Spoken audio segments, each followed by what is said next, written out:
O Jornal das 6 desta sexta-feira, 7 de março, está de volta e para falar de esporte, o São Luís perdeu de 4-1 para o Passo Fundo no estádio Vermelhão da Serra na quarta-feira e está virtualmente rebaixado à segunda divisão do futebol gaúcho.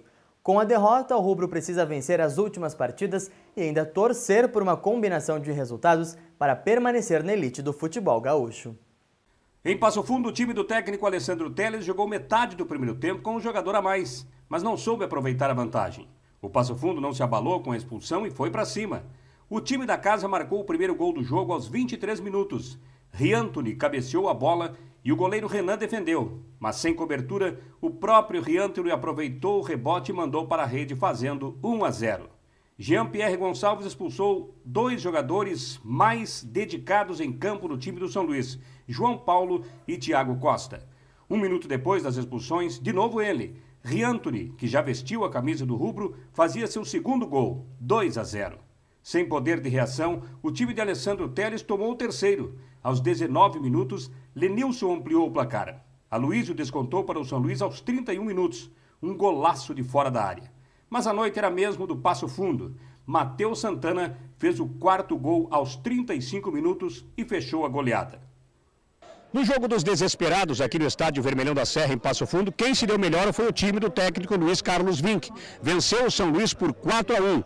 Agora, o rubro precisa de 100% de aproveitamento nas próximas 3 partidas na competição e ainda depende de resultados paralelos para permanecer na primeira divisão do futebol gaúcho. O jogo aqui teve 3 expulsões, 2 do São Luís e uma do Passo Fundo. O São Luís agora tem o Grêmio pela frente, em Ijuí, no estádio 19 de outubro, e depois pega o Pelotas fora de casa e também fecha a sua participação na competição contra o Cruzeiro em Gravataí. Os próximos jogos do rubro são decisivos, em uma fase que só vencer já não é o suficiente. O São Luís está enfrentando na noite desta sexta-feira o Grêmio. Os detalhes da partida na próxima edição. E a torcida não ficou satisfeita com o resultado dos jogadores em Passo Fundo e deixou um recado para os jogadores na volta para casa. Olha as fotos. Os torcedores pintaram o asfalto com os dizeres tristeza, parasitas e respeito a Ijuí. Produtos como pipoca no portão do 19 de outubro representavam que os jogadores são pipoqueiros. Também garrafas de cervejas. Quando os jogadores desembarcaram do ônibus, os torcedores pediam para que cada um lesse o que estava escrito no asfalto. A manifestação durou cerca de 25 minutos. E do esporte para a segurança pública. 2 homens armados e de motocicleta assaltaram uma lotérica no centro aqui de Ijuí no início desta semana. Um malote contendo uma grande quantia de dinheiro foi levado.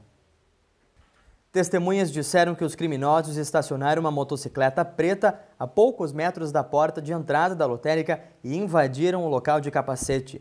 Um dos assaltantes rendeu funcionários e clientes, roubou um malote e fugiu com o comparsa. Ninguém ficou ferido na ação. A gente continua falando de assalto e agora há um restaurante às margens da BR-285 aqui em Ijuí.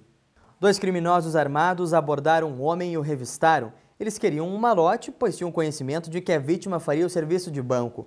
Como não encontraram dinheiro, acabaram levando o carro da vítima. Outro veículo teria sido visto nas proximidades do restaurante, possivelmente dando cobertura aos assaltantes. Preso recapturado, o pelotão de operações especiais, o POI, encontrou o foragido do Instituto Penal aqui de Ijuí, Paulo César dos Santos, de 34 anos. O POI fazia patrulha no bairro São Paulo à procura de 2 suspeitos de assalto à lotérica. Os PMs se depararam com Paulo César, que estava foragido do IPI desde o dia 28 de fevereiro deste ano, e o recolheram à penitenciária modulada. Paulo César dos Santos cumpre pena de 20 anos de reclusão desde o ano de 2003 por assaltos à mão armada.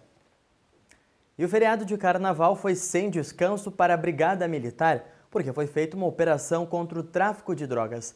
Nela, 3 pessoas foram presas, 2 por tráfico e 1 foragido. A Brigada Militar prendeu uma mulher de 40 anos por tráfico de drogas. Na sequência da operação, as autoridades ainda efetuaram a prisão de um homem de 28 anos, chefe de uma boca de fumo, e um rapaz que estava foragido de 24 anos. Todos foram encaminhados à penitenciária modulada de Ijuí. Logo após a apreensão, os policiais dirigiram-se ao beco do bairro Osvaldo Aranha, que endereça um conhecido ponto de drogas, e onde foram presos Pedro Ferreira dos Santos, o suposto chefe da boca de fumo, e Gilberto da Silva, considerado foragido pela justiça. No local foram encontradas joias, peças de roupas novas, 4 celulares, 3 capacetes, balança de precisão e mais de R$3 mil em dinheiro, pedras de crack e cocaína prontas para o comércio. Notícias da região agora e lá de Santo Cristo. Um jovem foi morto depois de sair de um baile em um clube na cidade. Segundo relatos, a vítima de 22 anos e uma companheira passaram por um mato próximo ao local da festa quando o homem tentou agarrá-los. Arthur Schorenberger, de 22 anos, que aparece na foto, reagiu empurrando o homem que acabou dando uma facada. Arthur morreu pouco depois de levar o golpe. Uma moto com placa de Panambi colidiu na lateral de um caminhão emplacado em Itaara. O acidente ocorreu na BR-468, em São Martinho. Segundo a Polícia Rodoviária Federal de Juí, faleceu o motorista Nilson Machado de Moura, de 26 anos. Ele residia em Panambi. Já a passageira da moto, Fabielle da Fonseca, de 24 anos, foi levada ao Hospital de Caridade de Três Passos em estado grave. O condutor do caminhão, Rubens Moro, saiu ileso. Moradores do bairro Jardim localizaram no início desta semana o que havia sido roubado pela manhã. O carro estava chaveado e sem danos. Segundo os moradores, ele foi deixado no local por 2 homens que o revistaram e depois fugiram com comparsas em uma caminhonete. O Focus havia sido roubado em assalto à mão armada em frente a um restaurante na BR-285. Na oportunidade, os criminosos armados abordaram um homem e o revistaram. Eles queriam um malote de dinheiro. Os servidores do Instituto Geral de Perícias cruzaram os braços na quinta-feira em Ijuí e em todo o estado. A paralisação afetou o encaminhamento e entrega de carteira de identidade, perícias de furto e roubo de veículos e furto e roubo de patrimônio. Além disso, não foram realizadas identificações de mortos e de pessoas presas. O único atendimento que os servidores informaram que irão realizar são as perícias em locais de crime contra a vida. A greve de um dia é contra a demora do governo do estado em se manifestar sobre o pedido de reposição salarial até 2018, assim como foi feito com os servidores da área da segurança. Um homem foi assaltado às 11 horas da noite no trevo de acesso a Augusto Pestana. Segundo ocorrência policial, o jovem de 25 anos conduziu uma moto quando foi abordado por 2 homens. Eles pegaram celular, equipamentos da motocicleta, dinheiro, par de tênis e fugiram.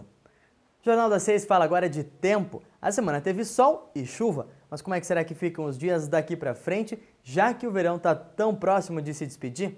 Olha só.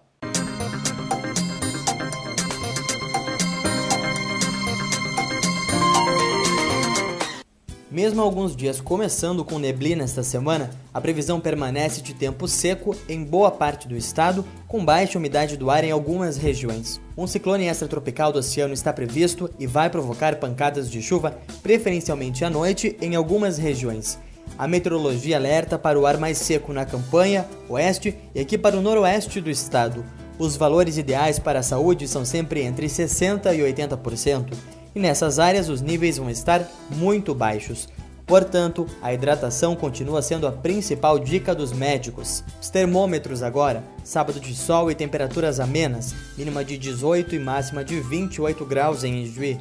Domingo mais quente na cidade, mínima de 19 e máxima de 30 graus.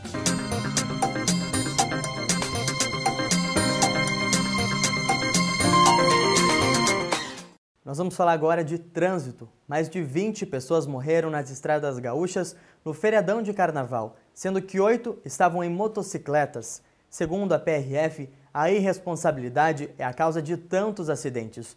O número é assustador, foram cerca de 750 em todo o estado. Aqui na região, a realidade durante os dias em que a operação esteve em vigor foi bem diferente. Um feriado diferente que teve rodovias mais tranquilas. Mesmo o estado registrando índices altos de acidentes e infrações, na região, os dias em que muitas pessoas pegaram a estrada foi de números relativamente baixos. No balanço apresentado nesta semana pela Polícia Rodoviária Federal, foram fiscalizados mais de 1.000 veículos e 1.087 pessoas. Destes, 663 condutores fizeram teste do bafômetro.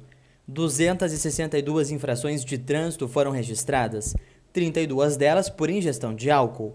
4 condutores foram presos e 33 CNHs recolhidas. Ao todo, 14 acidentes foram registrados, com 5 pessoas feridas e 2 mortes. Porém, nenhuma das mortes tem ligação ao feriado de carnaval. Não diria que os nossos números são satisfatórios, levando em consideração que nós tivemos 2 óbitos, né? O nosso trabalho é para que isso não ocorra. A Polícia Rodoviária Federal sempre é preocupada com esse fator. No entanto, a gente sabe que não depende somente do nosso trabalho. Em linhas gerais, eu diria que os nossos resultados estiveram dentro de um padrão esperado. Apesar de todo o nosso trabalho, infelizmente nós tivemos 2 vidas perdidas no trânsito durante esse período, mas que se nós levarmos em consideração, elas não têm relação com o carnaval. Portanto, eu diria que o carnaval em si, a Operação Carnaval, muito embora não tenha essa denominação, porque nós estamos dentro da Operação Rodovida, eu diria que esteve dentro daquilo que nós realmente esperávamos que acontecesse. Foram fiscalizados em todo o estado mais de 97 mil veículos. Destes, 155 respondem agora por crime de trânsito por estarem dirigindo embriagados. Segundo a polícia, a irresponsabilidade é a causa de tantos acidentes. A gente diria que um bom percentual deles eles ocorrem em decorrência do comportamento humano, né? Eu não diria pela irresponsabilidade total, mas de certa forma a conduta inadequada muitas vezes ela leva a esse fator, colocando em risco, né, a vida do próprio motorista quanto dos outros que também trafegam nas rodovias. Com o fim do feriadão, o resto da semana foi tranquilo para os motoristas que pegaram a BR-285. A expectativa é de que esta calmaria continue até pelo menos o feriado de Páscoa. E a tarde de quinta-feira foi de emoção aos familiares dos 233 novos recrutas que participaram da cerimônia de incorporação dos novos soldados. O evento aconteceu no 27º GAC. A cerimônia de incorporação aconteceu no Pátio Duque de Caxias, onde os novos recrutas chegaram já distribuídos em suas subunidades, divididos entre bateria de comando, primeira bateria de obuses e segunda bateria de obuses, juntamente com o restante da tropa de militares do efetivo profissional da unidade. Durante a solenidade foram lidas as palavras do comandante do Exército Brasileiro. A formatura ainda contou com a participação da banda de música da AD3, que apresentou hinos e canções. Ao final da solenidade, os recrutas despediram-se de seus familiares para dar início ao período de internato. A partir de agora, eles aprenderão conteúdos relacionados ao universo militar.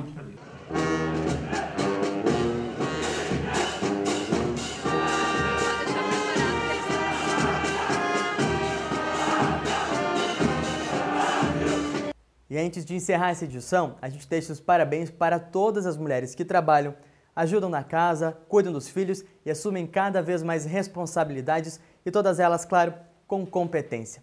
Esse é o nosso recado e lembrete ao Dia Internacional da Mulher, comemorado neste sábado. O Jornal das 6 de hoje fica por aqui. Os detalhes dessa edição você confere lá na nossa página na internet. Mais informações na terça-feira. Boa noite e um bom final de semana.